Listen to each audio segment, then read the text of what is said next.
Alors bonjour à tous, bienvenue. Merci d'être venus aussi nombreux, alors qu'on vous a envoyé l'invitation très tardivement. Mais c'est un petit peu la course à l'actualité en ce moment.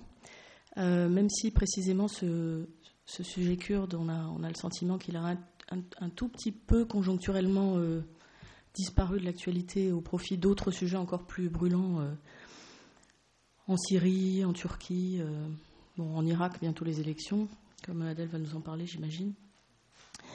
La raison pour laquelle on a souhaité faire ce séminaire, c'est que l'IFRI a pas mal travaillé sur le sujet kurde, comme vous le savez peut-être, pendant plusieurs années, à un moment où on avait le sentiment d'être dans une dynamique politique positive dans au moins 3 des pays qui hébergent de très fortes minorités kurdes. Et on avait le sentiment qu'on pouvait peut-être faire un travail comparatif sur ces 3 pays, de passage donc d'une logique militaire à une logique politique, avec des programmes politiques, des formes de démocratisation diverses qui pouvaient s'amorcer. Et puis, je dirais à partir de 2015, les choses ont un petit peu dérapé à la fois en Turquie et en Syrie, ensuite en Irak, plus récemment. Et on a l'impression que cette perspective positive, progressiste qu'on avait sur les Kurdes a été chamboulée et qu'elle a été totalement retournée. Mais pourtant, sur le temps long, mon intuition est qu'en réalité, on a beaucoup progressé sur tous les terrains kurdes, y compris sur le plan politique, si on se place dans une dynamique historique plus longue. Et c'est cette curiosité que j'avais de reprendre le sujet sous cette forme, après les événements très dramatiques et mis en scène de façon très dramatique d'Afrin, donc de l'intervention turque en Syrie. Je souhaitais qu'on revienne de façon un peu plus transversale sur ce sujet kurde et peut-être sur un peu plus une perspective de temps long pour arriver à comprendre ce qui se dessine aussi de positif finalement sur la question kurde. Merci donc d'être aussi nombreux. Je vois qu'on a un public très fidèle sur la Turquie, mais sur les Kurdes peut-être encore plus fidèle. Donc ça, c'est toujours une très bonne nouvelle. Et on a demandé à Xavier Martinet de modérer cet échange pour essayer d'en faire quelque chose. C'est toujours bien d'avoir des journalistes pour faire des choses un peu plus interactives, un peu moins universitaires. Donc on espère beaucoup arriver à avoir une forme de conversation et vous donner assez largement la parole également. Voilà, je laisse la parole à Xavier pour le moment. Voilà, c'est parfait. Merci beaucoup Dorothée, merci à vous aussi d'être venus. Donc effectivement, les Kurdes, Dorothée Schmidt l'a dit, on a peu finalement de travaux assez transversaux, peu de données. J'ai pris quelques chiffres actualisés sur le site de l'Institut Kurde, actualisés en 2016. Donc on a toujours cette fourchette de 10 millions de personnes, entre 36 et 45 millions de personnes, une population en augmentation et des minorités fortes effectivement dans 4 pays. La Turquie, près de 15 millions d'habitants, la Syrie, 3 millions, dont 2,5 millions dans les 3 cantons justement qui vont nous occuper, Afrin, Kobané et puis Djezireh. En Irak, 5 700 000 personnes. Et puis en Iran, quand même, on aura peut-être l'occasion d'en dire un mot aussi, 12 millions de personnes dans l'ouest et dans le nord vers Mashhad. C'était très clair sur la carte mise sur le site de l'IFRI. Alors, où en sont les Kurdes ? Une question assez générale qui méritera d'être différenciée dans le contexte évidemment du conflit au Moyen-Orient, depuis le début de leurs revendications historiques, depuis le début du conflit régional irakien, syrien, ou alors depuis effectivement cette acmé, on pourrait dire, de 2015-2016, où ils apparaissaient presque comme les sauveurs de la région face à l'État islamique. Où en sont-ils donc dans leur rapport avec leurs États hôtes et puis les puissances étrangères? Ça, on aura beaucoup à dire. Où en sont-ils aussi de leurs revendications politiques qui sont différentes? C'est des droits politiques et culturels en Turquie, une administration locale en Syrie, l'autonomie, voire l'indépendance d'indépendance donc au Kurdistan irakien. Depuis 1991, en tout cas, c'est intéressant de voir que les Kurdes suivent un peu le chemin de la guerre, pour le dire brutalement, leurs ambitions aussi. En Turquie, en tout cas, la période de négociation là, qui avait été ouverte avec le PKK en 2013 a été vite refermée. Le conflit ressurgit de l'autre côté de la frontière régulièrement. En fait, à chaque velléité trop appuyée de contrôle politique kurde au nord syrien. Alors, il avait été question, la fin 2016, d'un moment kurde. Vous en parlez dans un article que vous allez publier pour la revue Confluence à Adel Bakawan. C'était vous qui aviez évoqué cette expression, la moment kurde, Dorothée Schmitt. Au moment conjoint, là, c'était un moment très fort de la déclaration du Rojava et ce fameux projet d'indépendance qui avait été énoncé par Massoud Barzani déjà pour le Kurdistan irakien. Là, il faut constater qu'on en est loin.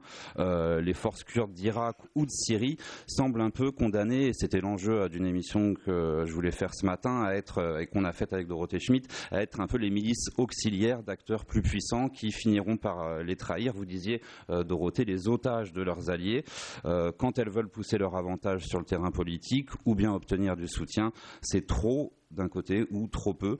Voilà, je terminerai juste en ajoutant que là, on est dans un calendrier très particulier quand même, à 2 mois des élections générales, donc anticipées en Turquie, les législatives en Irak qui arriveront en mai, donc dans un mois, et entre les deux, le mois de Ramadan.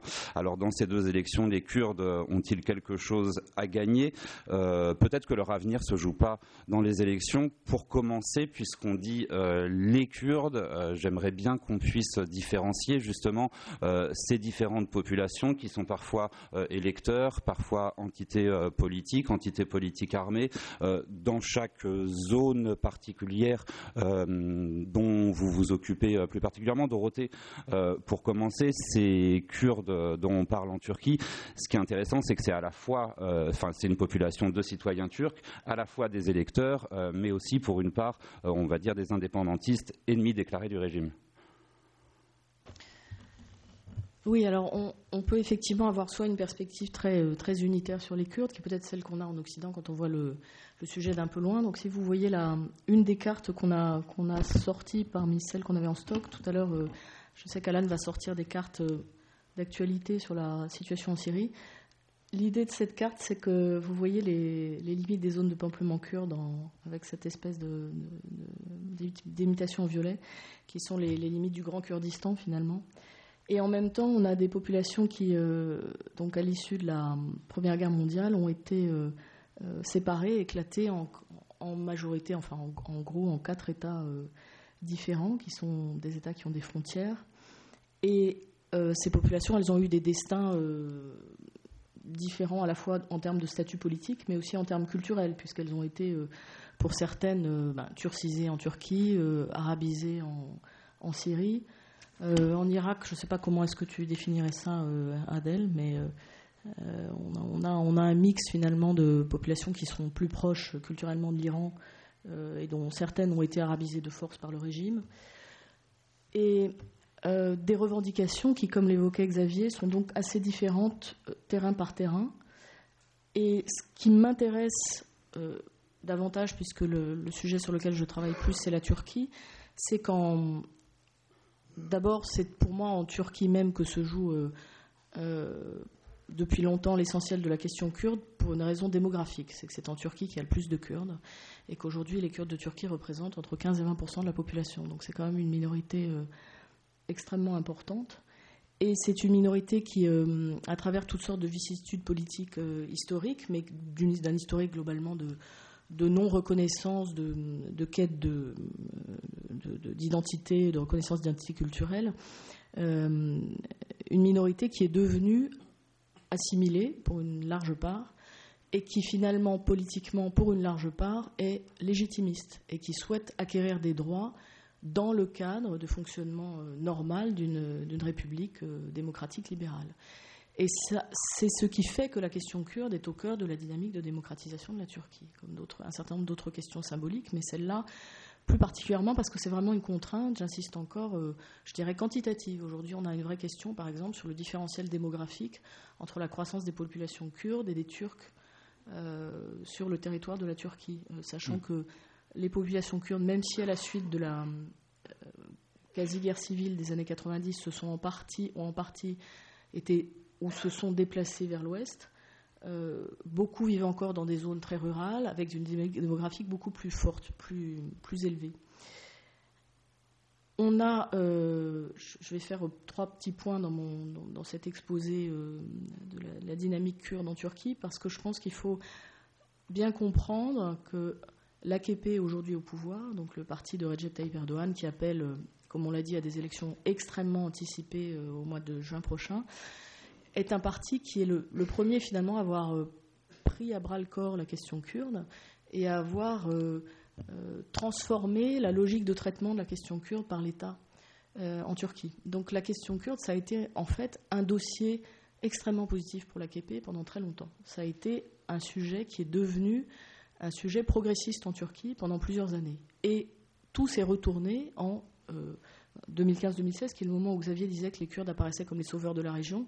Quand ils ont commencé à apparaître comme les sauveurs de la région, au sens où ils entraient dans une alliance avec l'Occident et ils semblaient être les seuls à être capables de se battre sur le terrain contre les progrès de l'État islamique qui s'installait, qui métastasait en Irak et en Syrie.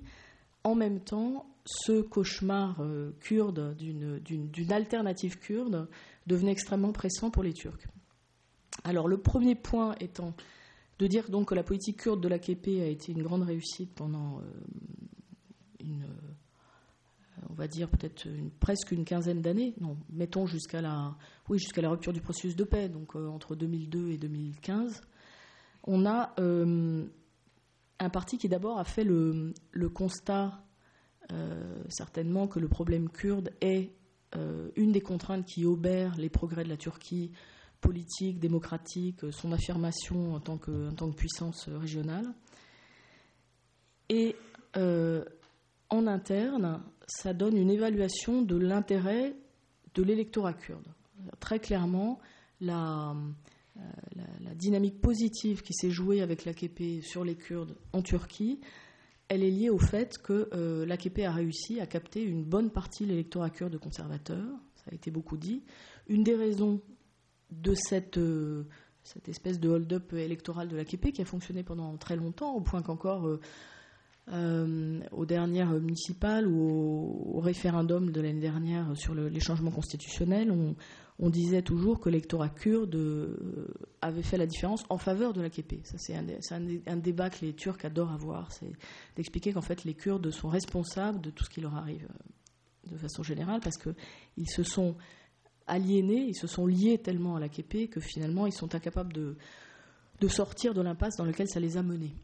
En tout cas, pendant très longtemps, Erdogan a donc capitalisé sur cet électorat kurde en Turquie, notamment parce que en Turquie même, cet électorat kurde ne pouvait pas se référer à des partis kurdes légaux qui avaient une vie politique suffisante, puisqu'ils étaient systématiquement interdits. On avait vraiment un cycle de création, interdiction de partis kurdes, qui fait qu'on avait pratiquement zéro stabilité de représentation. Donc en fait, on avait un électorat orphelin kurde en Turquie, que l'AKP a su capter. Et ça signifie aussi que dans les structures même de l'AKP, quand Erdogan est arrivé au pouvoir, quand il a installé ses équipes, dans les équipes de parlementaires, on a aussi beaucoup de Kurdes. Et on a énormément de Kurdes ralliés à l'AKP qui sont pour partie issus de cette importante communauté kurde conservatrice de l'Est, et qui certainement ont considéré que c'était la première opportunité de progrès social qui leur était donnée en Turquie, finalement. Que le caractère attrape-tout de l'AKP permettait aussi une forme d'ascension sociale des Kurdes dans le système social en Turquie. Il y a eu un certain nombre de réformes symboliques, mais pas symboliques, parce que très importantes, notamment sur les droits culturels, sur l'usage de la langue, sur l'ouverture de départements enseignant le kurde dans des universités, sur l'ouverture, vous savez aussi, d'une chaîne de télévision en kurde en Turquie. Donc tout ceci peut paraître, selon qu'on le voit, extrêmement cosmétique, ou au contraire une avancée complètement révolutionnaire, parce qu'on s'est quand même retrouvé avec parfois des campagnes électorales où des politiques de l'AKP s'exprimer en kurde face à un électorat kurde, ce qui est quelque chose qui, en réalité, en Turquie, est vraiment, vraiment extrêmement révolutionnaire et très, très controversé. Les premières fois où c'est arrivé, c'était très, très difficile. Et donc, on a le sentiment qu'on a eu une espèce de coming out kurde sous l'AKP. Finalement, les Kurdes n'avaient plus peur de dire qu'ils étaient Kurdes, sachant que ce n'est pas toujours évident en Turquie de distinguer qui est kurde de qui ne l'est pas, parce que en Turquie, on ne se vante pas d'appartenir aux minorités, de façon générale, même quand les minorités sont d'importantes minorités. Alors peut-être, Dorothée, on peut s'arrêter sur cette notion de coming out kurde que j'aime assez, cette idée de capitaliser sur les Kurdes. Adel Bakawan, Valan Kaval, on va en venir à la Syrie, mais c'est un peu ou exactement ce qui s'était passé en 1991, au moment de l'autonomie du Kurdistan, où de manière ambivalente, il y avait un certain nombre de pays et qui ont continué à capitaliser sur les Kurdes d'Irak cette fois. Est-ce qu'on peut le dire aussi ainsi ? Oui, absolument. Mais pour répondre à cette question, je pense qu'il faut reprendre rapidement le parcours de ce que j'appelle le discours indépendantiste des Kurdes en Irak. Effectivement, nous avons 4 expériences, je dirais, radicalement distinctes, radicalement opposées. L'expérience turque, kurde de Turquie, l'expérience kurde de Syrie, kurde d'Iran et surtout et notamment kurde d'Irak. Dans les années 20, comme vous le savez si bien, l'État irakien a été fabriqué de toutes pièces par les Britanniques.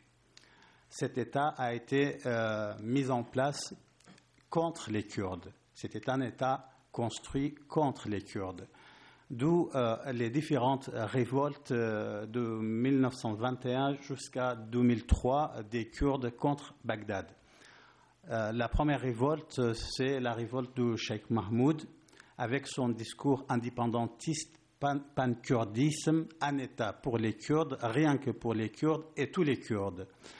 Alors, ce discours a duré à peu près 13 ans, jusqu'à la capture de Cheikh Mahmoud, et ensuite, avec la fin de sa révolution, de sa révolte, ça dépend comment on se déplace, j'aurais dû commencer par cette remarque. Par détruire une remarque, ou plutôt une thèse, je dirais une prénotion sur les scientifiques et les sciences sociales kurdes.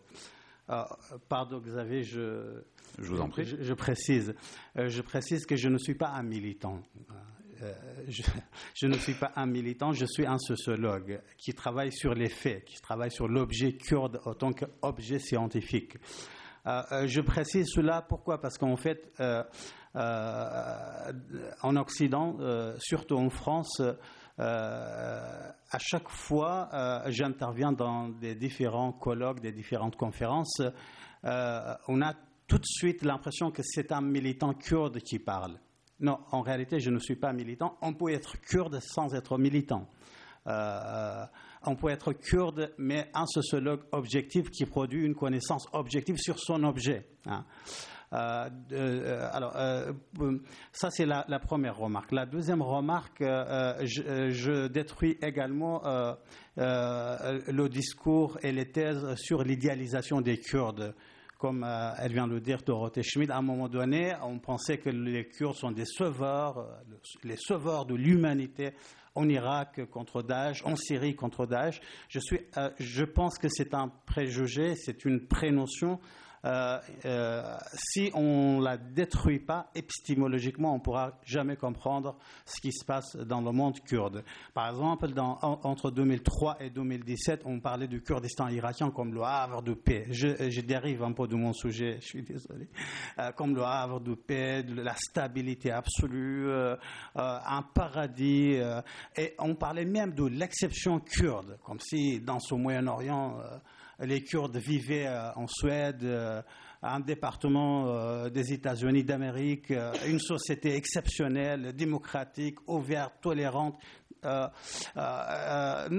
Certains chercheurs parlaient même de l'expérience réussite.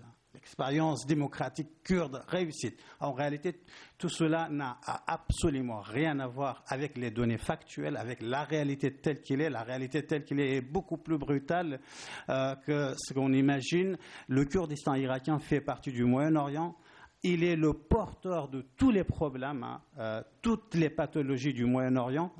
Dans mes différents articles, j'ai parlé des grandes fragilités du GRK, le gouvernement régional du Kurdistan, fragilité économique, fragilité militaire, fragilité politique, fragilité au niveau de la société civile, j'y reviendrai pas. Donc ça, il faut détruire cette thèse, ce préjugé, cette prénotion sur l'homme, mais aussi la dramatisation depuis le 25 septembre 2017, le moment du référendum sur l'indépendance du Kurdistan.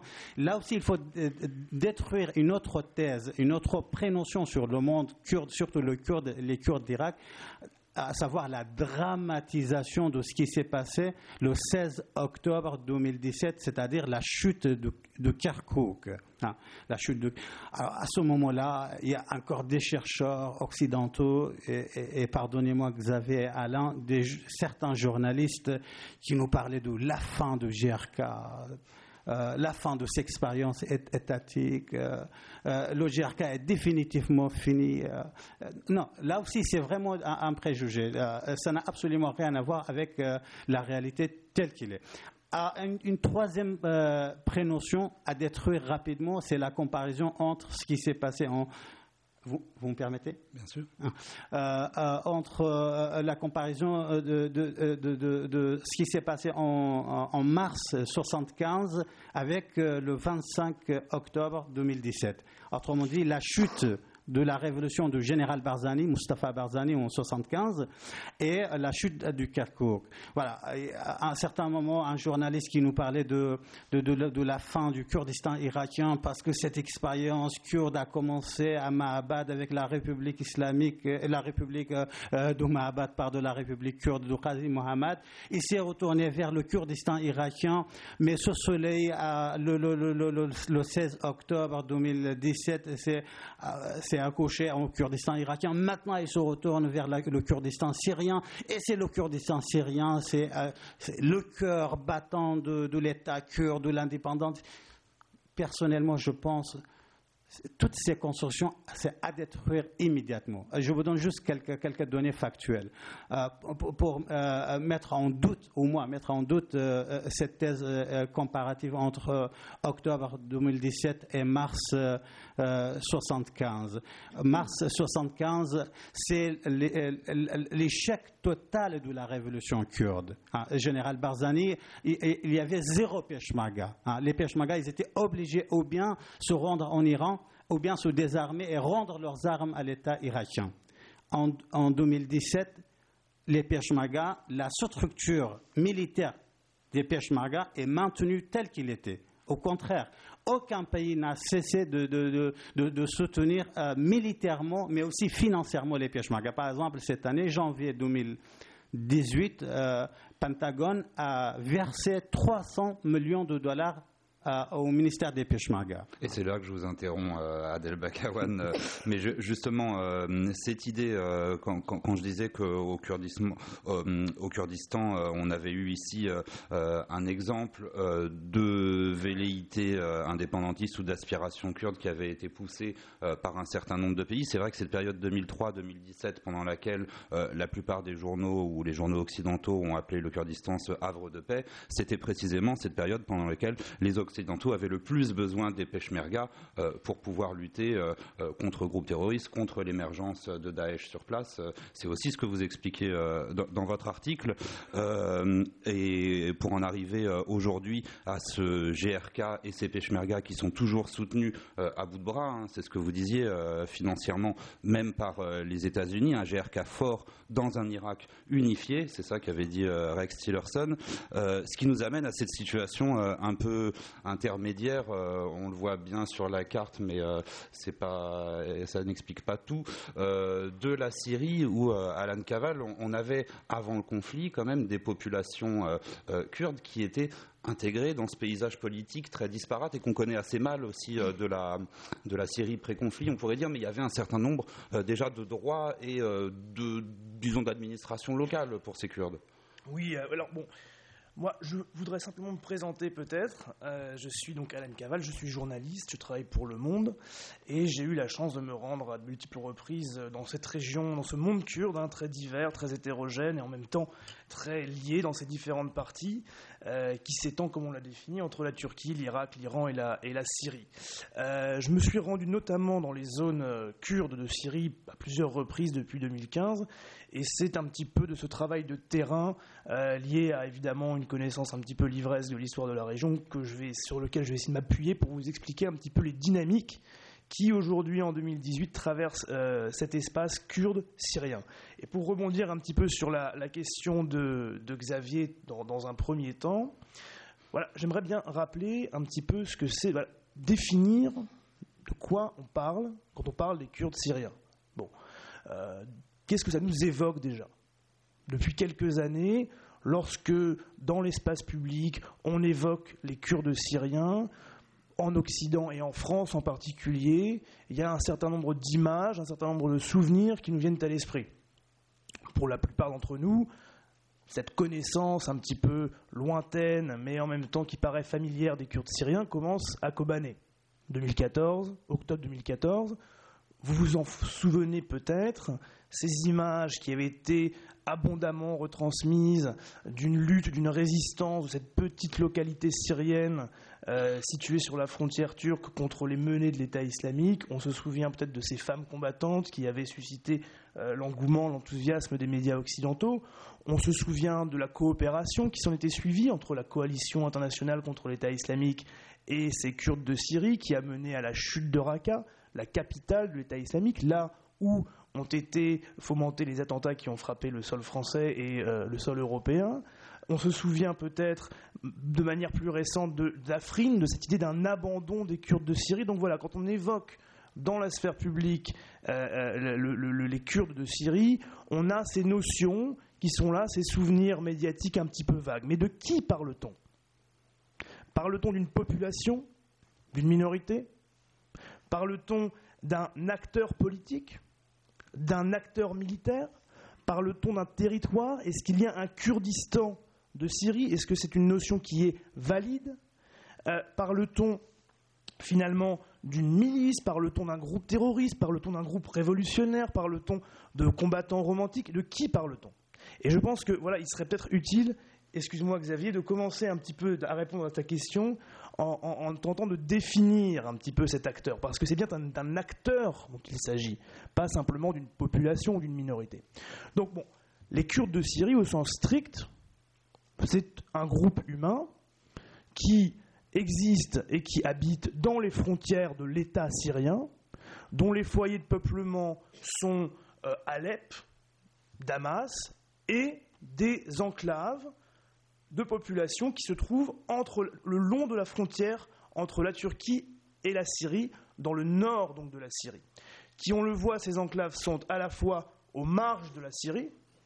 Je ne parle pas des centres de peuplement dans les grandes villes, mais vraiment ces zones de peuplement plus rurales qui sont vraiment constituées majoritairement kurdes, qui sont aux marges de la Syrie, mais qui sont également aux marges du monde kurde en général, donc qui sont doublement marginalisés. Ces enclaves, elles ne sont pas contiguës, elles ne forment pas, comme au Kurdistan irakien, un territoire qui a sa propre cohérence. Elles sont divisées en 3 ensembles principaux, à savoir à l'ouest Afrin, une région montagneuse, Kobané, qui est directement le prolongement des zones de peuplement kurdes de la plaine de Suruç en Turquie et d'Urfa, et la Djezireh, qui est ce bec de canard syrien, qui, contrairement à la fameuse Syrie utile de l'Ouest, est une zone extractive où le peuplement sédentaire est récent. Donc 3 zones de peuplement qui ont à chaque fois leurs propres caractéristiques, qui sont hétérogènes, qui sont les foyers de peuplement d'une communauté, d'une minorité qui ensuite a ses propres options politiques. Alors, on tient notre population quand on parle des Kurdes de Syrie. Voilà, la définition est faite. Mais alors, de quoi parle-t-on lorsqu'on parle des Kurdes de Syrie dans le contexte du conflit syrien ?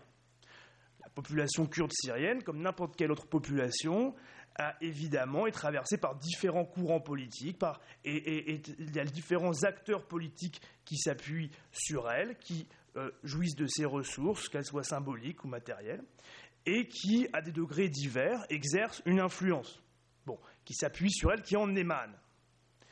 Très bien. Alors, sauf qu'il y a un acteur politico-militaire qui, depuis 2011, dans le cadre du conflit syrien, est dominant, et c'est de lui qu'on va parler, qui est un mouvement que je vais définir comme étant le mouvement kurde, qui est une organisation politico-militaire qui existe évidemment en Syrie, mais pas uniquement en Syrie, et qui n'épuise pas l'ensemble des engagements politiques des Kurdes syriens. Donc voilà, je parle bien de cet acteur-là. Alors, c'est une définition qui, du coup, a un certain degré de complexité. Voilà. Lorsqu'on se retrouve en 2011, lorsque le conflit syrien éclate, lorsque le chaos, en quelque sorte, où l'ordre qui était imposé par le régime est ébranlé, donc plusieurs acteurs qui émergent dans cet espace kurde syrien, qui sont connectés à l'ensemble des dynamiques politiques existant en Syrie à ce moment-là. D'accord ? Et nous avons un mouvement kurde qui va émerger et qui va qui va devenir hégémonique sur cet espace kurde syrien. Et ce mouvement kurde, comme je disais tout à l'heure, il existe en Syrie, il existe au-delà de la Syrie également. C'est un mouvement transfrontalier dont l'émanation la plus connue est le Parti des travailleurs du Kurdistan, connu sous le nom de PKK. Alors là, je vais vous demander un petit effort, parce qu'il va falloir revenir un petit peu en arrière pour comprendre le présent. Je pense que ce détour est absolument nécessaire. Qu'est-ce que ce PKK qui, à travers ses émanations syriennes, va devenir hégémonique dans les zones kurdes syriennes à partir de 2011 et du début du conflit de la révolution, puis du conflit syrien ? Eh bien, c'est une organisation militaire et politique révolutionnaire qui est née à la fin des années 70 en milieu turc. Voilà, c'est un croisement entre les idées de l'extrême gauche turque des années 70, n'est-ce pas, et le nationalisme kurde tel qu'il a pu s'exprimer en Turquie depuis le début du XXe siècle. Cette organisation, elle a, dès son origine, même si elle est née en milieu turc, en Turquie, au sein du mouvement national kurde de Turquie, dès ses origines, elle est liée à l'histoire des Kurdes de Syrie. Pourquoi ? Parce que lors de ces années 70, il faut vraiment revenir à cette période un peu lointaine pour comprendre ce qui se passe aujourd'hui. Donc, je vous demande un tout petit effort d'attention sur cette rétrospective, sur cette chronologie un petit peu. Eh bien, les relations entre la Syrie et la Turquie sont exécrables, et la Syrie d'Hafez el-Assad accueille sur son territoire divers groupes d'opposition turcs, de groupes d'opposition généralement classés à gauche. Le PKK en fait partie. L'idéologie du PKK, c'est une idéologie socialiste, anti-impérialiste, qui se conçoit comme étant un mouvement anticolonialiste. Le Kurdistan, dans son ensemble, ce territoire qui est un petit peu dessiné par ces zones de peuplement majoritaire, est considéré comme une colonie internationale, une colonie qui est tenue par plusieurs nations, et il reviendra à ce mouvement de le décoloniser. Donc c'est ça vraiment la matrice de ce mouvement d'un point de vue idéologique. Ce mouvement trouve refuge en Syrie, bénéficie de la bienveillance du régime de Hafez el-Assad dans les années 70, fait souche auprès des populations kurdes syriennes, dont il n'est pas issu, commence à recruter au sein de ces populations, et en échange de la protection du régime, en quelque sorte, maintient sous cloche les revendications propres aux Kurdes de Syrie. Cela continue jusque dans les années 90, le conflit entre le PKK en Turquie même et l'État turc, le PKK dont les quartiers généraux sont à Damas. Le conflit entre le PKK et les forces de sécurité turques prend une nouvelle dimension, devient beaucoup plus violent, beaucoup plus grave, et sous pression de la Turquie, à la fin des années 90, le régime finissant d'Hafez el-Assad, qui décédera quelques années plus tard, décide d'expulser le PKK du territoire syrien. La période syrienne du PKK s'achève. La lutte, pour autant, ne se termine pas. Öcalan, le fondateur et le chef du PKK, est expulsé de Syrie, il est arrêté, mais le mouvement lui-même continue le combat, continue la lutte. Bon. Et il y a la fin de cette parenthèse syrienne. Pourtant, l'histoire du mouvement kurde, au-delà dont le PKK est la matrice, de ce mouvement kurde dont je parle, elle reste liée à la Syrie. Car, oui. Si tu permets que je t'interrompe un moment, on va revenir sur la situation actuelle des Kurdes en Syrie, mais je trouve intéressant de développer ce point avec une question assez ouverte. Là, tu nous montres que ce PKK, effectivement, a des origines et aussi il est intimement lié aux Kurdes de Syrie, ce qui pose cette fameuse question du pan-kurdisme. D'une part, est-ce que c'est effectivement lui qui est la bête noire, comme on le dit, de la Turquie, ce pan-kurdisme? Est-ce qu'il existe ou est-ce que c'est le PKK qui est la bête noire de la Turquie et est-ce qu'il représente ce pan-kurdisme également? Question assez ouverte, je le dis. Qui est-ce qui veut répondre? Peut-être Adel? Depuis plusieurs années, je soutiens et je développe une thèse que le gouvernement régional du Kurdistan, le Kurdistan irakien autant qu'entité juridique, politique, connue et reconnue à l'échelle régionale et internationale, ne peut pas exister sans l'enterrement définitif de ce qu'on appelait dans les années 20 le pan-kurdisme. Autrement dit, le Kurdistan irakien, le gouvernement régional du Kurdistan irakien ne pourra jamais se construire sur la durée et s'intégrer dans le système régional, mais aussi international, sans se lancer dans un projet contre les Kurdes d'Iran, de la Turquie et de la Syrie. Et si le GRK a pu s'intégrer dans ce système régional et devenir le partenaire par excellence de l'Iran avec 8 milliards d'échanges annuels, et la Turquie à peu près 15 milliards d'échanges, c'est parce que le GRK a donné des garanties, sur ces deux capitales, Téhéran et Ankara, que le GRK est le garant de la stabilité et de la sécurité des territoires et de la frontière de l'Iran et de la Turquie, mais aussi de la Syrie à l'époque de sa stabilité, avant le chaos. Donc le GRK comme rempart contre le pan-kurdisme, justement. Alors voilà, le GRK a construit son discours indépendantiste contre le pan-kurdisme. Alors, je pense qu'il était important d'éclairer ce point parce que c'est effectivement... Oui, et ce point, on ne peut pas le comprendre sans aborder les rapports de force entre Erbil et Bagdad. Erbil a besoin des alliés. Sans la protection de la Turquie, mais aussi de l'Occident, Erbil ne peut pas tenir une semaine face à Bagdad. Il est clair, c'est une évidence.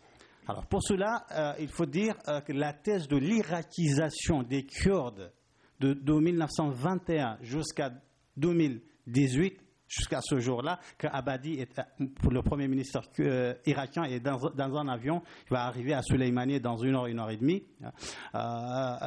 Jusqu'à cette heure-là, l'irakisation des Kurdes n'a jamais eu lieu. Le Kurde irakien ne s'est jamais senti irakien. Et pourquoi? Parce que tout simplement le mal, la tragédie, la pathologie vient dans l'essence, dans le contenu de ce qu'on appelait l'État irakien. Est-ce que c'est un État arabe? Est-ce que c'est un État en partenariat entre les Kurdes et les Arabes? Est-ce que c'est un État intégrateur ou c'est un...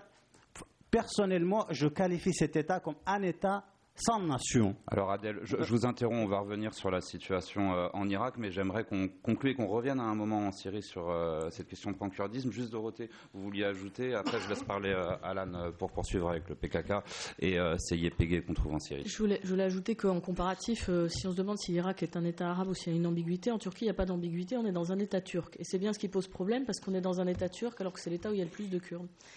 Et je voulais dire aussi que le deuxième volet de ce que j'expliquais sur la réussite de la politique kurde de l'AKP, c'était précisément ce volet extérieur avec ce qui pouvait sembler extrêmement improbable, qui était l'alliance avec le GRK qui a été organisée par Ahmed Davutoglu, ce fameux ministre des Affaires étrangères, puis Premier ministre, qui a eu une vision régionale assez géniale, qui a permis à la fois de désenclaver la Turquie et de dépasser cette peur atavique des Kurdes, mais finalement sur un constat de séparation qui est tout à fait ce qui correspond tout à fait à ce que vient de dire Adèle, et qui, en revanche, cette politique va échouer à partir de 2015 sur le retour de ce mouvement kurde que définissait et que décrivait Alan tout à l'heure, avec à nouveau cette continuité, ce continuum contestataire des États établis, voire des frontières, et qui va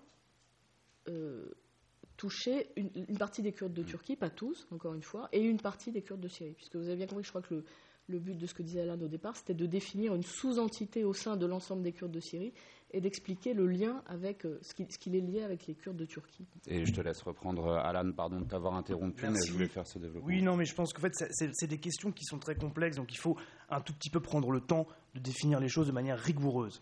Parce que parler de population, quand on fait de l'analyse politique, parler des Kurdes, ça n'a aucun sens.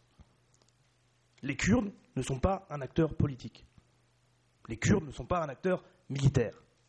Le mouvement kurde, qui ne comprend pas l'ensemble des Kurdes en tant que personne d'origine ethnique X ou Y, est un acteur militaire. Le PKK est un acteur politique.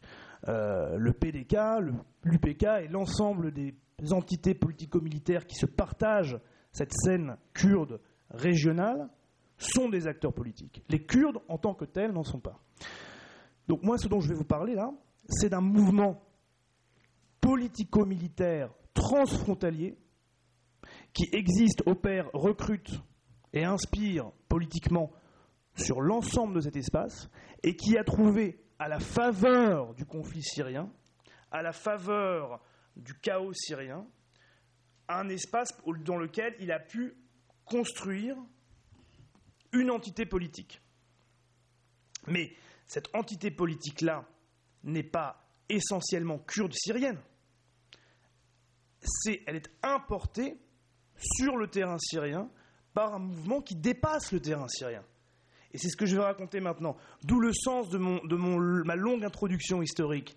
Ce PKK, ce mouvement kurde qu'on connaît sous le nom de PKK, même si c'est plus complexe, arrive en 2011 dans une Syrie qui sombre dans le chaos, renoue avec ce régime avec lequel il avait eu des relations par le passé, régime qui est confronté à une opposition croissante de la part d'une grande majorité de la population, d'une partie en tout cas importante de la population, qui peut faire basculer son destin, le destin de ce régime, et qui va trouver dans le mouvement kurde, dans le PKK et dans ses alliés, non pas un partenaire, mais un acteur avec lequel il va avoir une convergence d'intérêts.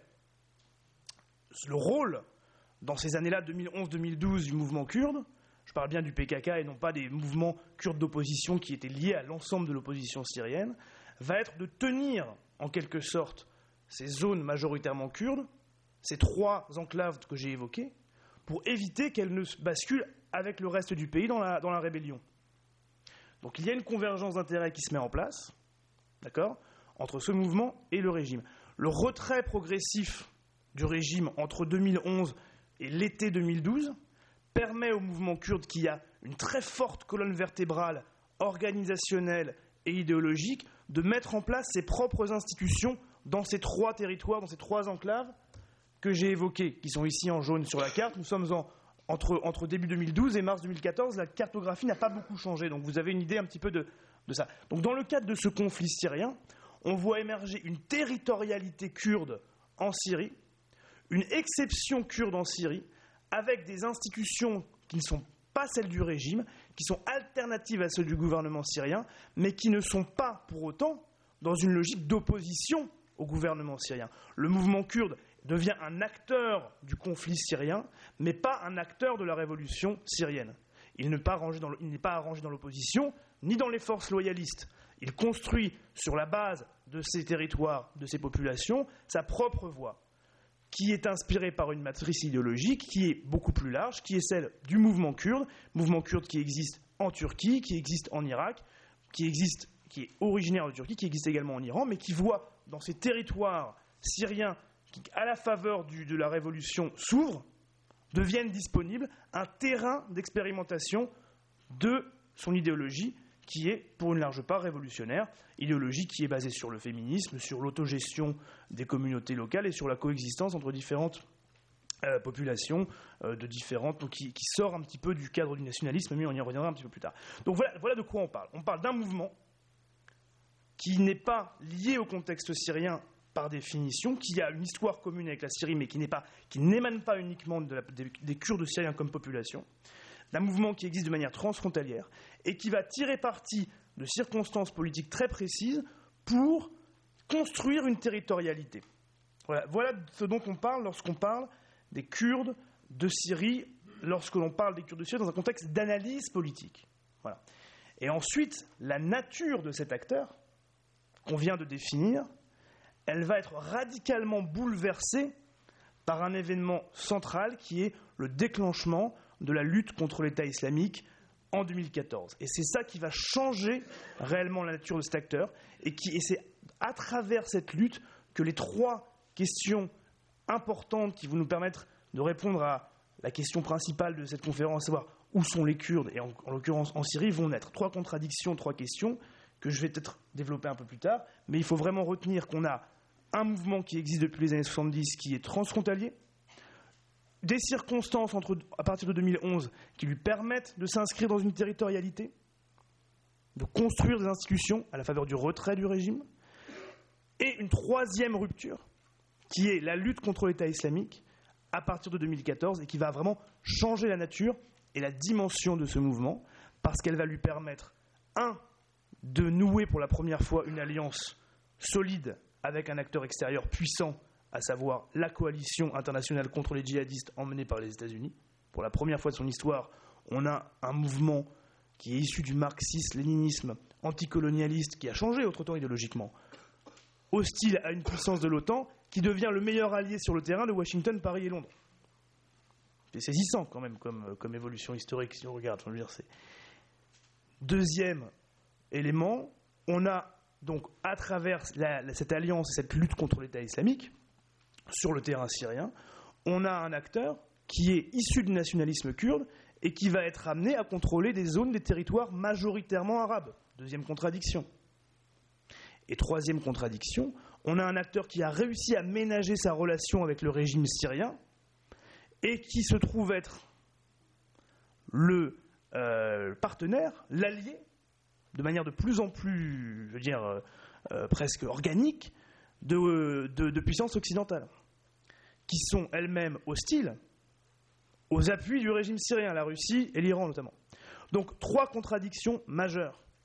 Trois contradictions majeures qui, le temps de la lutte contre l'État islamique, vont être un petit peu maintenues, tenues, mais par contre qui vont, dès la chute de Raqqa, à la fin de l'année 2017, éclater, ce qui va donner la situation actuelle que je décrirai peut-être un peu plus tard. Je laisse Xavier peut-être faire avancer un petit peu la conversation et on reviendra là-dessus après si vous le voulez. Mais je tenais vraiment à montrer ces trois moments importants et à définir bien ce que c'est que cet acteur. Les Kurdes syriens ne sont pas un acteur politique, le mouvement kurde en Syrie en est un, et voilà ce que j'ai voulu dire sur son histoire récente. Et dans cet engagement des Kurdes syriens en Syrie, dans le conflit, il y a cette période assez clé que tu as soulignée, Alan, 2014-2016, au sein de laquelle peut-être ça peut paraître un détail, mais c'est un événement qui mérite aujourd'hui peut-être d'être éclairci, mais cet attentat de Sourouch qui a quand même redéclenché le conflit entre la Turquie et le PKK, Dorothée Schmitt, qu'est-ce que c'était et qu'est-ce que ça signifie avec le recul alors ? Alors, si je poursuis l'effort de problématisation de chronologie et de problématisation thématique, sur l'émergence donc de l'identité kurde en Turquie, la reconnaissance de l'identité kurde, son intégration dans le débat politique mainstream en Turquie, c'est-à-dire l'acceptabilité de la question kurde en Turquie comme un sujet comme un autre finalement. On progresse donc depuis que l'AKP est au pouvoir, au point qu'en début 2013, est entamé un processus de paix avec le PKK, après différentes tentatives qui ont déjà eu lieu, avec donc cette conscience qu'il faut lever cette hypothèque du PKK. Et donc, au printemps 2013, Nowruz, on a une déclaration de Öcalan, dont on a parlé tout à l'heure, donc le leader du PKK, qui est encore en prison en Turquie, à l'isolement, mais qui, depuis sa prison, mystérieusement continue de tirer les ficelles du PKK. Ça, c'est la grande inconnue. C'est toujours jusqu'à quel point est-ce que la hiérarchie fonctionne de manière directe ou non. Mais en tout cas, on constate que à ce Nowruz 2013, on a un grand discours avec des inspirations idéologiques assez variées qui sort, et on entre dans une période de processus de paix. Mais qu'est-ce qui se passe extrêmement rapidement aussi? C'est en Turquie même, en parallèle, la grande contestation de Gezi en juin, fin du printemps 2013, qui amène dans la rue des mouvements qui protestent contre la tendance à la personnalisation extrême du régime en Turquie et à l'autoritarisme croissant de Recep Tayyip Erdogan, qui à l'époque est Premier ministre encore. Et le résultat de ces mobilisations de Gezi, c'est un retour de la fusion historique, l'alliance historique entre la gauche turque et le mouvement kurde, légaliste ou semi-légaliste, qui aboutit à la fondation d'un parti, le HDP, ce fameux parti qui ensuite va défier aux élections de 2015 l'AKP. Et ça, c'est donc le deuxième moment, c'est la fondation du HDP et l'espoir que suscite ce nouveau parti qui se situe donc à la gauche du spectre politique en Turquie, qui est un pays où, dans l'ensemble, il n'y a pas beaucoup de gauche et la gauche n'a pas beaucoup de réussite aux élections, bon, sauf si on considère que les kémalistes sont de gauche, mais ça, c'est une question qui peut être assez largement discutée. Et ce parti, tout comme d'ailleurs aujourd'hui le phénomène du nouveau parti, du bon parti qui, lui, vient de l'extrême droite, suscite beaucoup d'intérêt pour tout un électorat flottant d'opposition à Erdogan. Et en 2015, lorsque les élections législatives sont organisées au mois de juin, le parti qui jusqu'à présent discutait avec l'AKP était dans une logique de quasi-alliance, de possibilité d'alliance avec l'AKP, se distingue, s'autonomise politiquement, parvient à rentrer au Parlement en faisant un bon résultat aux élections, qui mord sur la majorité de l'AKP. Et là, on a la rupture politique qui se produit entre l'AKP et le mouvement kurde. Et c'est sur cette toile de fond donc d'une sorte de négociation politique qui dure sur l'émergence d'un mouvement politique kurde légal qui pourrait avoir sa place dans un spectre politique en Turquie renouvelé. C'est là-dessus que se situe la fin du processus de paix avec ce fameux attentat de Suruç qui va déclencher, dont la responsabilité de la rupture du processus de paix pour les Kurdes, elle est du côté de l'État turc, puisqu'on a un discours complotiste sur le fait que l'attentat a été organisé en réalité par l'État turc. Et du côté turc, on a l'idée qu'au contraire, la rupture du processus de paix est due au PKK qui a organisé le meurtre de policiers à la même époque ou à peu près. Et à partir de l'été 2015, tout dérape, parce que c'est comme si la conscience qui existait finalement du côté de l'État turc, de ce continuum contestataire que décrit Alan entre la Syrie et la Turquie, allait devenir un élément de politique et allait restructurer à la fois toute la politique intérieure et toute la politique, progressivement, la politique extérieure de la Turquie. Et évidemment, l'année suivante, donc en juillet 2016, on a cette tentative de coup d'État manquée qui va être un prétexte à augmenter la répression, à la fois donc, sur le mouvement de Fethullah Gülen qui a été désigné responsable du coup, mais aussi sur une autre partie de ce qui est considéré comme la mouvance terroriste en Turquie au sens très très large, le PKK étant un mouvement reconnu comme terroriste par, je vous le rappelle aussi, les États-Unis et l'Union européenne, mais avec un discours de criminalisation progressive aussi de toute la branche légale des Kurdes en Turquie. Ce qui donne de la validité au discours des autorités turques, c'est que dans le même temps, le HDP n'a pas réussi à se dékurdiser. C'est-à-dire qu'en réalité, alors qu'il était parti comme étant une plateforme de renouvellement des programmes politiques en Turquie, de représentation de la gauche turque, c'est un parti qui s'est rekurdifié, qui a été à nouveau cannibalisé par effectivement des cadres proches du PKK.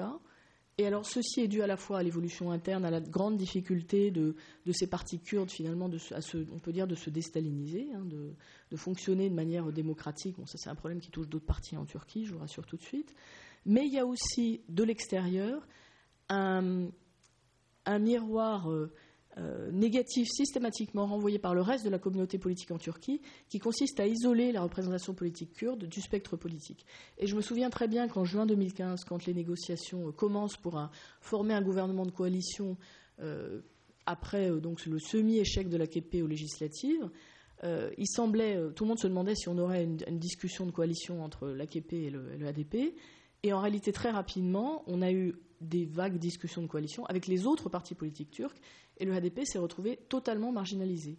Et aujourd'hui, l'enjeu des nouvelles élections, des prochaines élections en Turquie en juin, va aussi être de savoir si d'abord l'électorat kurde est un électorat charnière dans cette élection, et si c'est vraiment lui qui va faire le résultat de l'élection, mais aussi si, donc en amont, pendant la campagne, les partis d'opposition peuvent ou non s'allier avec le HDP et peuvent ou non s'allier avec une forme de représentation politique officielle kurde.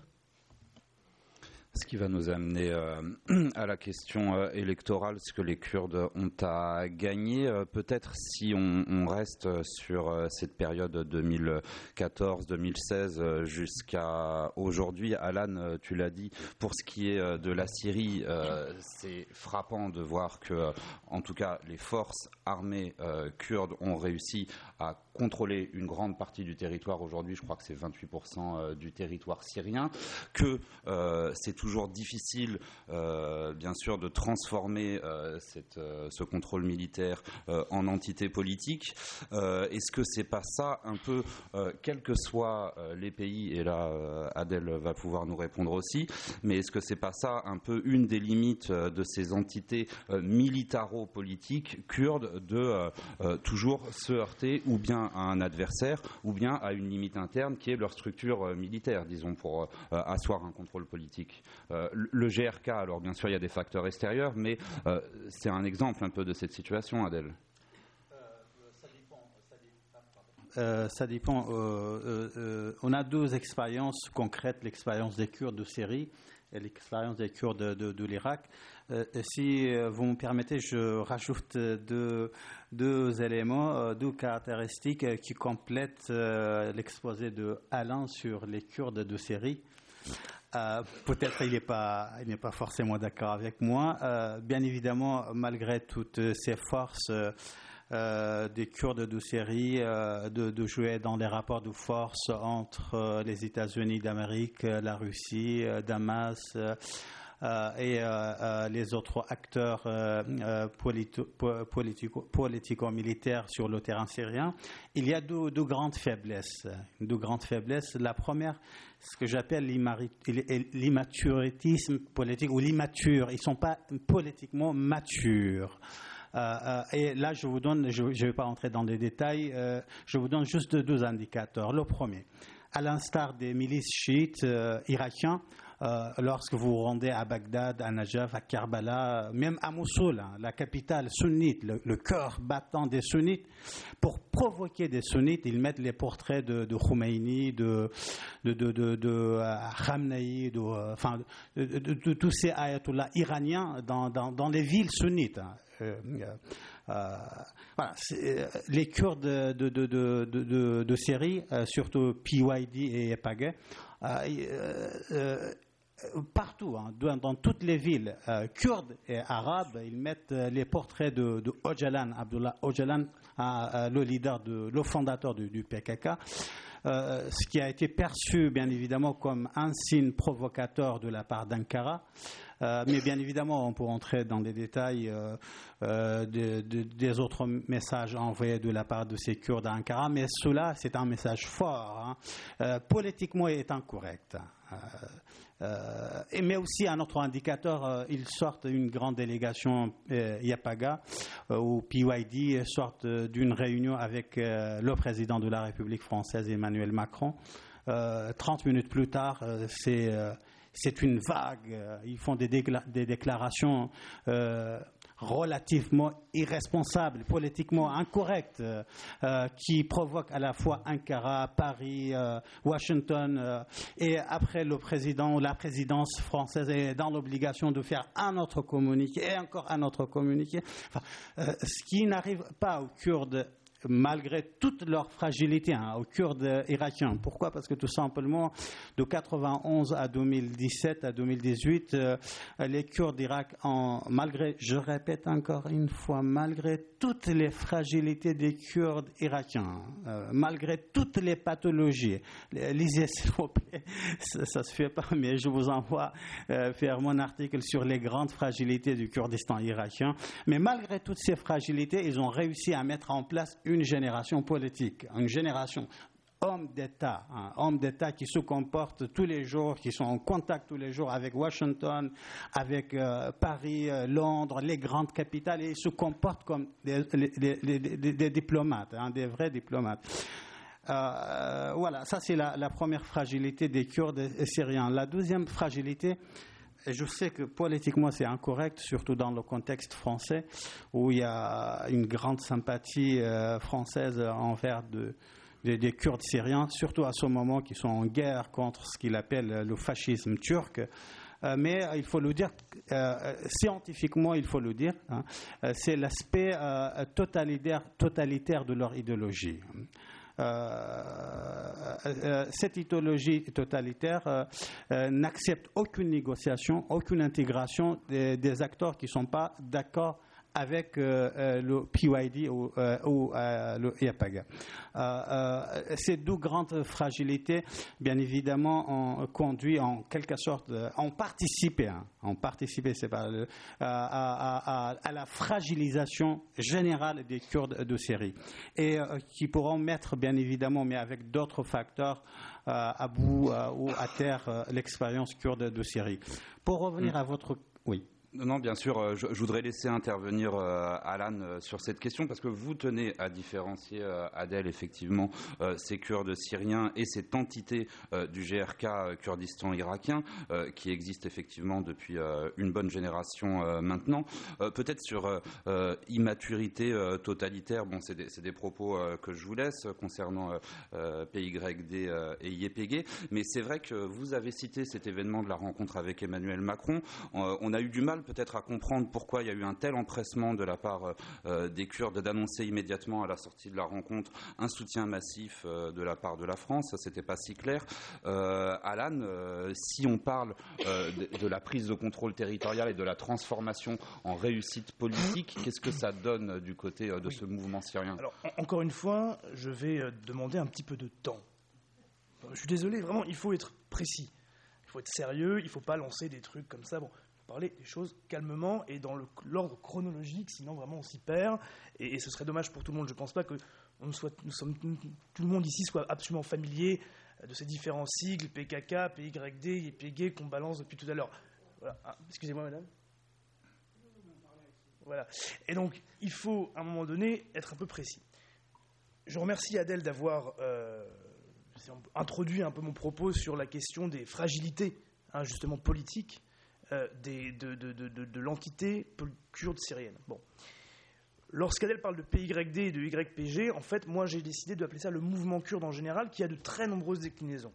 Vous avez le PKK, dont j'ai un petit peu rappelé la généalogie tout à l'heure, sa branche syrienne en quelque sorte est le PYD, et en quelque sorte le YPG est la branche militaire du PYD. Donc je ne vais pas vous perdre un petit peu dans ce labyrinthe de sigles, et on va garder le mouvement kurde en Syrie et le mouvement kurde dans ses emprises territoriales syriennes.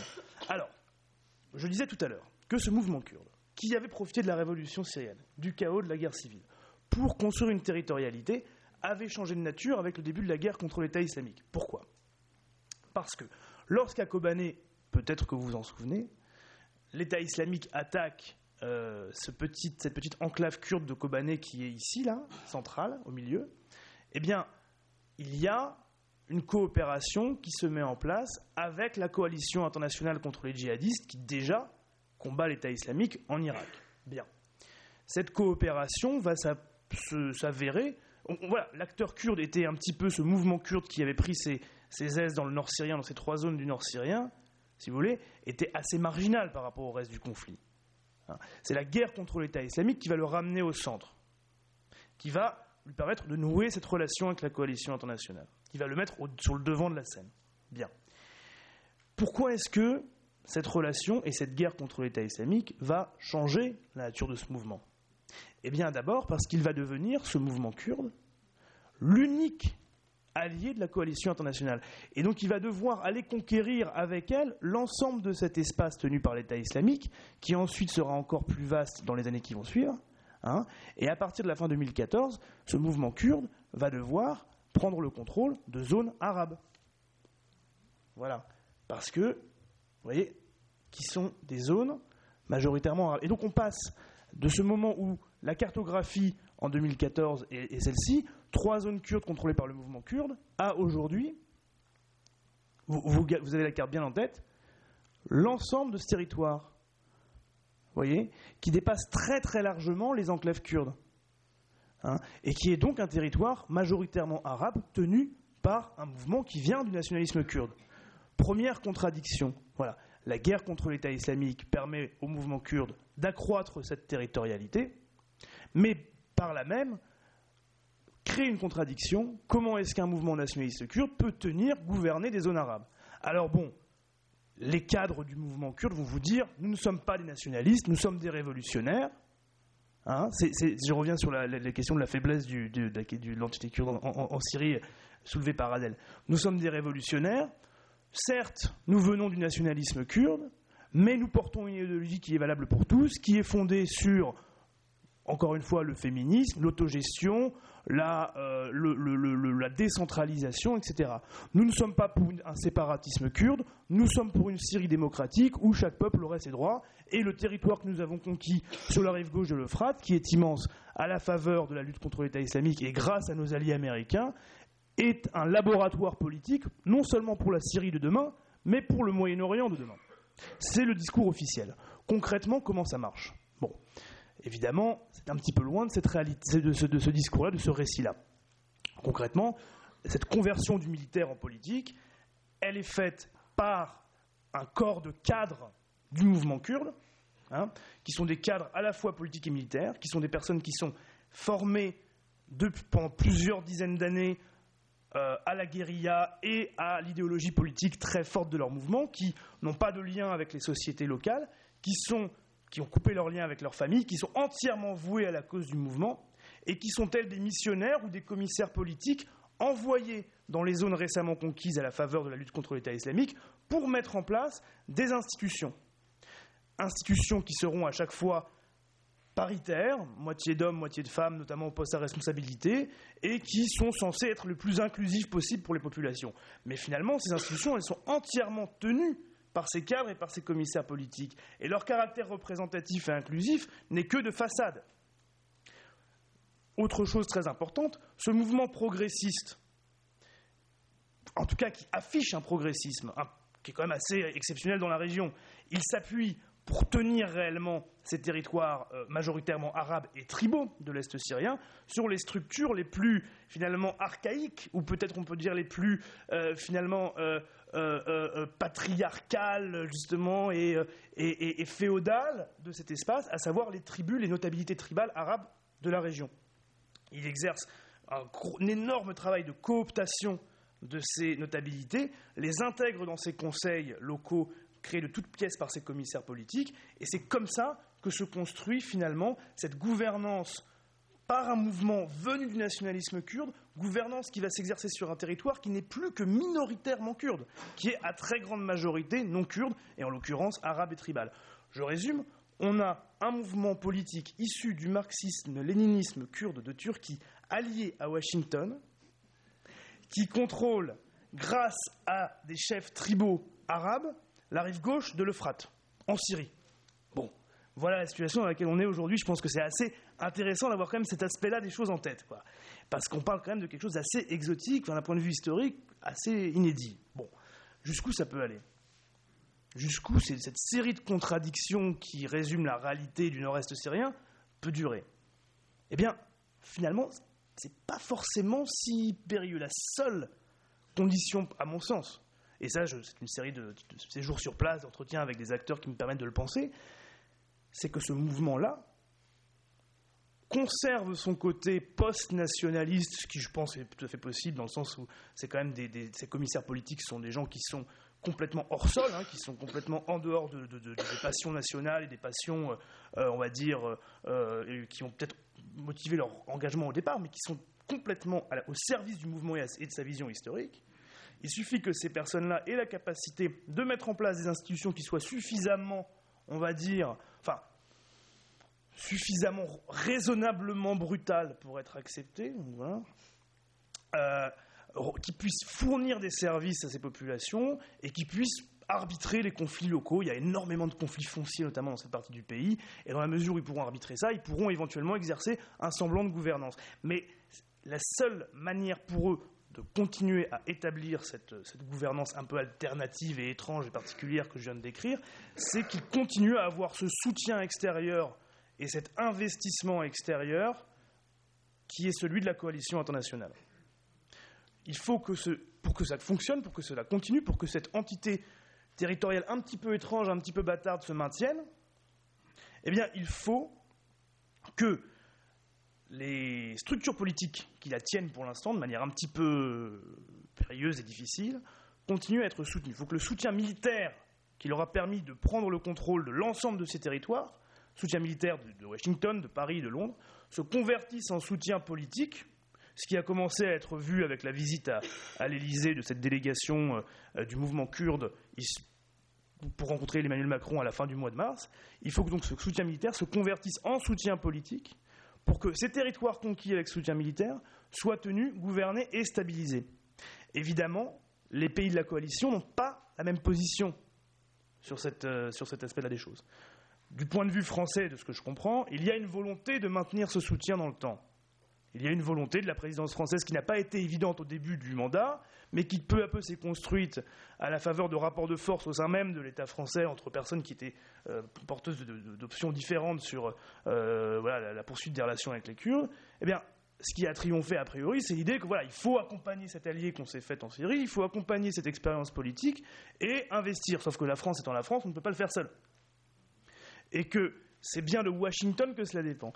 Et l'imprévisibilité, voire l'instabilité du leadership américain met en péril la durabilité, la pérennité de ce soutien. On sait bien que Donald Trump veut se retirer de Syrie, c'est une question de politique intérieure pour lui, il veut ramener les gars à la maison en quelque sorte, et éviter d'avoir un investissement trop lourd dans cette partie du pays. Et donc toute la question aujourd'hui de l'avenir politique de cette zone, elle se joue dans les rapports de force au sein même de la coalition, notamment, pour être très schématique, entre une position française qui serait celle d'une présence prolongée et une position américaine qui serait celle d'un départ rapide, anticipé. Et donc c'est vraiment là que la question se pose. Si la coalition met fin à son soutien à cette entité politique en construction, eh bien ça ouvre la voie à une déstabilisation très importante et rapide qui pourrait se traduire à la fois par une reconquête par le régime, par un retour en force de la Turquie dans cette zone, voire les deux de manière conjointe. Ça s'est vu par le passé. Bon, une vision intéressante et très détaillée de ces forces du mouvement syrien. Comparativement, ça nous ramène à ce fameux GRK sur lequel vous travaillez, Adel Bakawan. Il y a beaucoup de traits communs, en fait, entre ce mouvement syrien et la constitution historiquement de cet État GRK, avec deux principaux partis. On ne va pas entrer dans le détail, peut-être vous le ferez, UPK-PDK, mais qui sont encore dominants dans la vie politique, qui sont des partis très militarisés, avec ces fameux Peshmerga, dont eux-mêmes contrôlent une grande partie de l'enrôlement, et pas seulement le ministère GRK. Les partis contrôlent l'enrôlement des troupes GRK. Beaucoup de traits communs. Ils ont les moyens, à travers l'économie du pétrole, notamment, plus de 90% des revenus, de pouvoir payer des fonctionnaires, de pouvoir aussi entretenir des troupes. Qu'est-ce que c'est la plus grande faiblesse de ce GRK aujourd'hui, selon vous, qui a poussé son avantage jusqu'à réclamer l'indépendance, on s'en rappelle, à la fin de l'année dernière?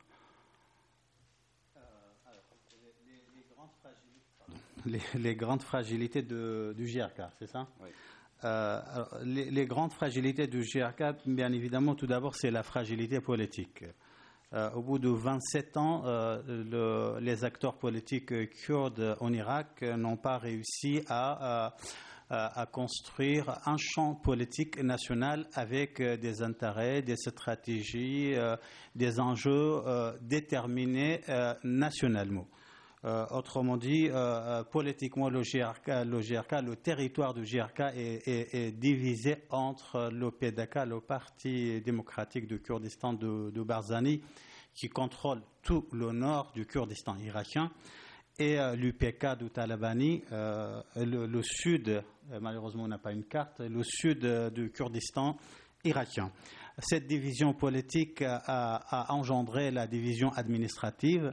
Massoud Barzani, président du GRK de 2005 à 2017, n'avait pas la possibilité, par exemple, de déplacer un policier dans le sud du Kurdistan contrôlé par l'UPK.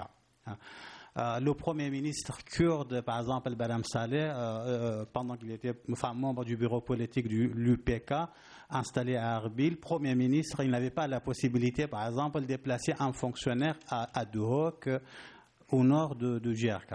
Autrement dit, cette division politique avait engendré une division administrative aussi. Ensuite, une deuxième grande fragilité, c'est la fragilité militaire.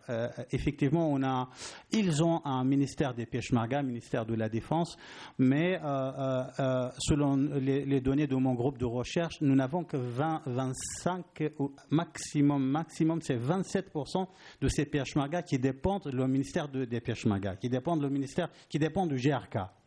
Le reste dépend directement du bureau politique de l'UPK et du PDK. Imaginez lorsque un parti politique, des partis politiques détiennent des forces militaires, le risque d'une guerre civile est à tout moment imminente. Et ce qui s'est passé le 16 octobre 2017, c'est une des conséquences de cette division militaire, de cette fragilité du système militaire. Pourquoi ? Parce que Massoud Barzani, le chef des armées, selon la constitution kurde, le chef des armées a donné l'ordre à ses Peshmerga de résister contre l'invasion des milices chiites de Kirkouk, mais aussi quelques brigades de l'armée irakienne. Tout était mis en place. Les cadres militaires, ils étaient tous prêts pour résister à Kirkouk le 16 octobre de 2017. Mais à un moment donné, parce que l'UPK de Talabani, qui a des accords avec Bagdad, avec Najaf, mais aussi avec Téhéran, et sous la pression, bien évidemment, de l'envoyé spécial de Donald Trump, Brett McGurk, au dernier moment, il s'est retiré, l'UPK a retiré ses Peshmerga de Kirkouk, et au bout de 3-4 heures, les milices chiites ont contrôlé ce que l'UPK de Talabani appelait à un moment donné la Jérusalem du Kurdistan. Ils ont livré leur ville, leur Jérusalem, parce que tout simplement, il n'y avait pas une unité militaire. Alors, troisième fragilité, je n'entre pas dans les détails, je sais qu'on n'a pas beaucoup de temps, c'est la fragilité économique. Vous avez un système économique sans infrastructure. 94% de ce système est basé sur le pétrole. Lorsqu'en 2014, le prix du baril tombe à 20 ou 22 $, alors le GRK est en grande crise. Pendant 6 mois, il était en incapacité de verser le salaire des fonctionnaires. Et une petite donnée sur une population de 5 millions habitants, j'ai dit une population de 5 millions d'habitants, vous avez 1 400 000 fonctionnaires. Ça, c'est la troisième fragilité. Et la quatrième fragilité, je dirais même pas fragilité, je dis la pathologie, c'est la systématisation de la corruption. La corruption est devenue un système. Il s'est transformé en système.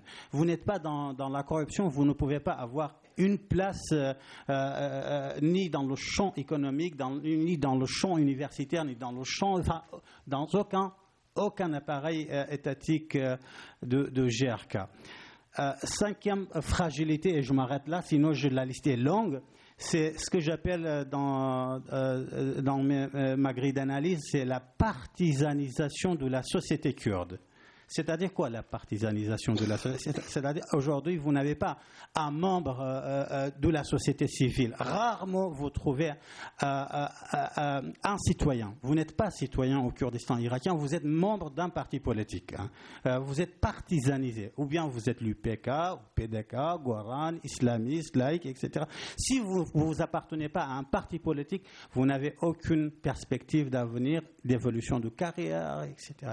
Voilà les 5 grandes fragilités du Kurdistan irakien. Et si vous me permettez encore 30 secondes, qui ont préparé la condition, bien évidemment, de la décision de Massoud Barzani pour mettre en place le référendum de l'indépendance du Kurdistan. C'est paradoxal, hein. Vous êtes noyé dans les grandes fragilités, vous êtes débordé par des grandes crises militaires, économiques, politiques, etc. Et vous vous annoncez dans un projet de référendum de l'indépendance du Kurdistan. Malgré le rejet, bien évidemment, des pays du système régional, la Turquie, l'Iran, mais aussi la Syrie de Bachar al-Assad, même la Syrie de Bachar al-Assad, aucun pays n'a soutenu ce projet de référendum. À l'échelle internationale, Paris, Berlin, Londres et Washington étaient farouchement opposés à ce référendum, mais Barzani a insisté de mettre en place ce référendum. Il est allé jusqu'au bout. Pendant le débat, bien évidemment, avec vous, je peux vous donner un peu plus de détails sur ces raisons. Mais ce qui s'est passé après le référendum, j'aimerais bien souligner 2 mécanismes. Ce qui s'est passé après le référendum, malgré ce rejet, c'est la réaction de la communauté internationale, mais aussi la réaction de Bagdad. Alors, pour décrire ces 2 réactions, je travaille sur 2 mécanismes. Le mécanisme de la punition de GRK de la part de la communauté internationale et le mécanisme de l'humiliation de GRK de la part de Bagdad. C'est-à-dire quoi? C'est-à-dire le GRK, partenaire fiable, indispensable de Washington, de Paris, de Londres, mais aussi de la Turquie, mais aussi de l'Iran, surtout de l'Iran, dans cette guerre contre le terrorisme, mais aussi partenaire économique, partenaire politique, partenaire sécuritaire, parce que c'est le GRK qui tient la sécurité des frontières 420 kilomètres de frontière avec l'Iran, qui contrôle encore la résistance iranienne au Kurdistan irakien. C'est le PDK de Barzani, c'est le GRK qui contrôle cette résistance kurde de l'Iran et qui protège les frontières, mais aussi la frontière de la Turquie. Le GRK est devenu le policier qui protège la sécurité de ces frontières. Donc, ce partenaire-là, qui a désobéi à ses partenaires, qui n'a pas écouté ses partenaires, il fallait le punir sans le mettre à terre. Donc la punition, c'était la perte, bien évidemment, de toutes les zones disputées avec Bagdad qui ont été contrôlées en juin 2014 par les forces de Peshmerga, parce que tout simplement, l'armée irakienne a abandonné toutes ces zones pendant sa guerre contre Daesh. L'organisation de l'État islamique, et donc le Premier ministre à l'époque, Nouri Maliki, a demandé au président Barzani d'envoyer ses Peshmerga pour contrôler ces zones disputées depuis 2003 entre Bagdad et Erbil. Donc, le GRK avait 1025 kilomètres de frontière avec l'État islamique, protégé fortement par ces Peshmerga. Alors, la première punition, bien évidemment, c'est la reprise de toutes ces zones par le gouvernement central de Bagdad. Mais en réalité, ce n'est pas le gouvernement central de Bagdad, ce sont les milices de Hashd al-Shabi, mobilisation populaire, qui ont contrôlé, bien évidemment, avec l'accord de Washington et de Téhéran, cette zone disputée. Mais aussi perdre Kirkouk, la Jérusalem de Kurdistan. Au bout de 3 heures, la ville a été perdue. Troisième punition, c'est la perte des champs pétroliers. Des champs pétroliers autour de Kirkouk qui constituent à peu près 60% du pétrole du Kurdistan irakien. Le gouvernement irakien a repris la main sur ces champs pétroliers. Mais en même temps, le gouvernement, donc le deuxième mécanisme, c'est c'est l'humiliation des Kurdes. Pendant qu'ils ont récupéré ces zones-là, ils ont récupéré Kirkouk, mais aussi ces champs pétroliers, le gouvernement de Haïdar al-Abadi, mais tous les gouvernements, bien évidemment, de Alawi, le Premier ministre, jusqu'à Abadi, et ils ont vécu l'expérience de GRK comme une humiliation par rapport à Bagdad. Pourquoi ? Parce qu'en fait, en réalité, ce GRK, théoriquement, faisait partie d'un État qui s'appelait l'Irak, qui s'appelle encore l'Irak. Mais dans les faits, il n'y avait aucun lien à part le domaine monétaire entre Erbil et Bagdad. Erbil, le gouvernement, la région kurde avait son gouvernement, avait son parlement, avait sa présidence, avait son système militaire, avait son système économique. Tout était totalement autonome. Les Kurdes se comportaient comme un État dans l'État. Les Kurdes se comportaient comme une confédération et non pas comme une fédération. Par exemple, face aux ambassades irakiennes dans tous les pays du monde, vous avez dans chaque pays l'ambassade d'Irak, mais aussi le bureau de représentation du GRK. Pour aller à Erbil, vous ne passez pas par l'ambassadeur irakien, mais vous passez par le bureau. Par exemple, pour faire des affaires avec le GRK, vous passez par le représentant du GRK et non pas par l'ambassadeur irakien. Autrement dit, le GRK s'est comporté comme un État totalement indépendant de 2003 à 2017, ce qui a été vécu comme une humiliation par excellence par Bagdad. Et donc, c'était le moment où le GRK a perdu ce soutien international, et la communauté internationale est entrée dans la punition, dans le mécanisme de punition, dans le processus de la punition de GRK. Là, Bagdad est revenu avec une force extraordinaire. Non seulement Bagdad a contrôlé les zones disputées, mais aussi Kirkouk, mais aussi les champs pétroliers. Il voulait absolument contrôler les frontières du GRK. C'est les frontières du GRK avec la Turquie, les frontières du GRK avec l'Iran, mais aussi 4 jours après le référendum, Haïdar al-Abadi, avec l'accord de Washington, mais aussi du terrain, a fermé l'espace aérien du Kurdistan. Aucun vol ni du Kurdistan, ni vers le Kurdistan bref, les deux mécanismes, ils étaient à l'œuvre on peut dire, jusqu'au mois de mars de cette année. À partir du mois de mars, les choses, avec l'intervention américaine, la relation entre Erbil et Bagdad, ça s'améliore. Les aéroports sont ouverts. Bagdad est obligé, avec bien évidemment, il faut le dire encore une fois, sous la pression américaine, verse le salaire des fonctionnaires kurdes. Le Kurdistan irakien verse les revenus de pétrole à Bagdad. Il y a un appel urgent de Bagdad, un appel au Peshmerga pour revenir dans les zones disputées parce que l'organisation de l'État islamique remonte encore en force dans les zones de la province de Kirkouk. Tous les jours, il y a des attentats. Nous avons inscrit avec mon groupe de recherche jusqu'à hier à peu près 375 attentats de Daesh d'une manière régulière. Les forces paramilitaires, les milices chiites et les brigades de l'armée irakienne n'arrivent plus à contrôler ces zones-là, et donc les Peshmerga ne veulent pas revenir sans un accord stratégique avec à la fois Washington et Bagdad, mais tout cela ne durera pas. Tout cela ne peut être que provisoire. Pourquoi ? Parce que tout simplement, comme je l'ai annoncé il y a quelques minutes, le problème, ça vient de l'essence, du contenu de l'État irakien. L'État irakien, à ce jour, cherche soi-même. Autrement dit, il est à la recherche d'une identité, d'une définition. Alors, est-ce que c'est une entité chiite ? Est-ce que c'est une entité arabe ? Est-ce que c'est une entité ethnique comme en Turquie ? L'État est définitivement turc. Est-ce que c'est une collectivité politique ? À ce jour-là, les élites irakiennes n'ont pas de réponse. Et parce qu'ils n'ont pas de réponse, cet État qui n'a pas de nation, la nation politique, je parle politiquement, n'a pas de nation, l'État il est ni arabe, ni kurde, ni turcoman, ni yézidi, ni chrétien, ni musulman, ni juif.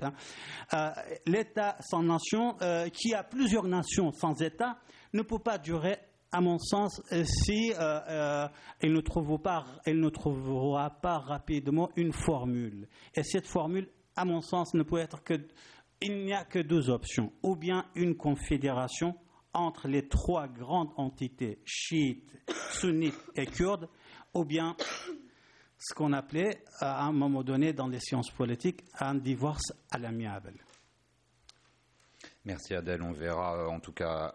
Il y aura ces élections en Irak qui vont intervenir bientôt. Voir si dans ce processus électoral aussi, ces deux processus électoraux, plutôt en Turquie et en Irak, les Kurdes ont quelque chose à gagner. Mais de ce qu'on comprend, de ce que nous disait Alan quand même, c'est que en ce qui concerne les capacités de transformation de ce mouvement kurde en entité politique, disons, solide et capable de se mobiliser sur la scène internationale, pour conclure ce tour de table, Dorothée Schmitt, est-ce que c'est pas ça finalement qui est à la fois le meilleur soutien et un peu la malédiction des Kurdes en tant que force à la fois la militaire et politique, que d'être considérés comme les auxiliaires d'un certain nombre d'acteurs de la région, de très grands acteurs. Voilà, on revient sur ce thème des Kurdes abandonnés, mais c'est vrai que dans tous les conflits, on les voit dans toutes les situations de crise régionale, un des derniers recours, c'est quand même les Kurdes, vous le disiez Adèle, là, c'est encore au Peshmerga qu'on va demander d'intervenir face au retour du risque terrorisme dans le GRK. Oui, alors la première chose que je pense qui était intéressante pour nous d'étudier au cours des dernières années, c'était la créativité politique en fait qui émergeait du terrain kurde sur les trois terrains dont on a parlé. On n'a pas du tout parlé des Kurdes iraniens parce que c'est un sujet qui est beaucoup plus invisible, mais c'est aussi parfois une force charnière, une force d'appoint dans je dirais dans l'instrumentalisation du sujet kurde entre les quatre puissances étatiques qui ont des Kurdes chez elles. La créativité politique, c'était des modèles politiques nouveaux alternatifs avec ce proto-État du GRK qu'a décrit Adèle, qui était le pôle kurde pendant longtemps, de pôle d'identification pour une éventuelle construction politique. Le Rojava, qui est devenu l'alternative, le pôle alternatif de mobilisation identitaire et de fantasmes politiques. Et en Turquie, l'expérience du HDP, qui était quand même l'unique parti qui avait réussi à accoucher d'un programme progressiste de type libéral européen, qui en faisait l'allié naturel des Verts et d'une partie de la gauche en Europe. Donc c'était un moment tout à fait spécifique. Le problème, c'est qu'effectivement, les Kurdes souffrent de cette sorte de malédiction de l'appoint. Est-ce qu'ils sont aujourd'hui indispensables ? Ils sont indispensables comme force d'appoint, je crois, encore sur les trois terrains. Ça, c'est quand même quelque chose qui est extrêmement intéressant, c'est qu'effectivement, c'est l'appoint militaire des Kurdes de Syrie, avec un extrême embarras quand même de l'administration américaine et française sur la façon dont il va falloir traiter politiquement avec eux, puisque c'est quand même ça la demande, et que tant qu'on reste dans une logique militaire, bon, on peut plus ou moins s'en sortir avec un discours de cloisonnement disant non, mais quand même le PKK, les YPG, c'est pas la même chose, pour nous c'est pas tout à fait la même chose. À point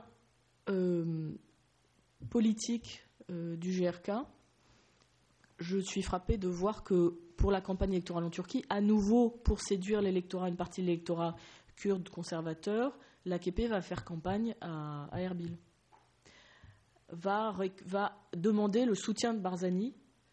Donc là, on est reparti dans l'alliance qui avait un petit peu souffert du trou d'air du référendum.